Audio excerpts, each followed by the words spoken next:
எங்கள் ஃபேமிலியோட ஃபேவரட்டான இந்த ரெசிபியோட தான் நான் இங்கே வந்திருக்கேன்.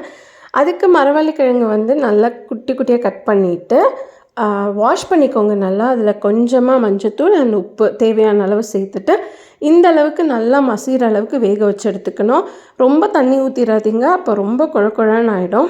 தேவையான பச்சை மிளகாய், கருவேப்பிலை, வெங்காயம் எல்லாம் கட் பண்ணிவிட்டு நல்லா கவனிச்சுக்கோங்க. இதை வந்து தேங்காய் எண்ணெயில் தான் தாளிக்க போகிறோம்.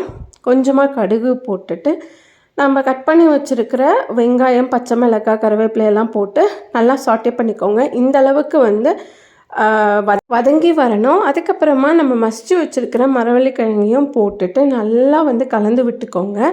ஃபைனலாக இது மேலே வந்து கொஞ்சமாக இந்த ராவான தேங்காய் எண்ணெயை ஊற்றிட்டோம் அப்படின்னா சூப்பராக இருக்கும். இதுக்கு சைட் டிஷ்ஷே தேவையில்லை, ஒரு காஃபி இருந்தால் போதும், சூப்பராக களி பண்ணிடலாம். ட்ரை பண்ணி பாருங்கள்.